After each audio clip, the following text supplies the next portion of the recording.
এটা কিন্তু ভালো, সারাদিন সূর্য মামার এত আশীর্বাদ পাওয়ার পর তারপরে যখন রাত্রেবেলা বরুণ দেবতার আশীর্বাদ পাওয়া যায়, এর থেকে ভালো আর কিছু হতে পারে না। কি শান্তি!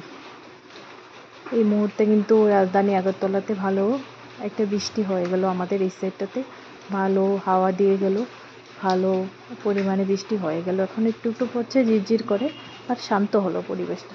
এটাই দরকার, সারাদিন এত গরমের পরেও আমরা রাত্রিতে শান্তিতে ঘুমোতে পারবো, এর থেকে বেশি আর কি।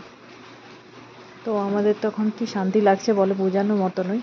এই মুহূর্তে কোন কোন জায়গায় বলুন তো বৃষ্টি হচ্ছে? যাদের হচ্ছে তারা প্লিজ একটু কমেন্ট করুন, তাহলে বুঝতে পারবো আমাদের মতো শান্তিতে কারা কারা আছেন, কারা কারা আমাদের মতো শান্তি উপভোগ করতে পারছেন। আর ভীষণ দরকার, সারাদিন এত গরমের পর রাত্রিবেলা বৃষ্টি খুব দরকার, না হলে মানুষগুলো শান্তিতে ঘুমোতে পারবে না।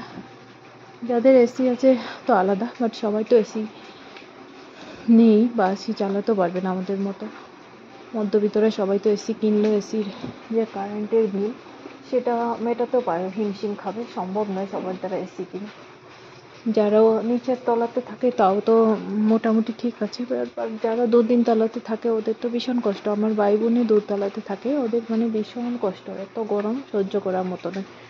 তো বরুণ দেবতাকে বলবো, এটাই, বরুণ দেবতা আপনি প্লিজ প্রত্যেক দিন রাত্রিবেলা আমাদেরকে এই শান্তিটুকু উপভোগ করতে দিন, এটাই আপনার কাছে বিনীত প্রার্থনা।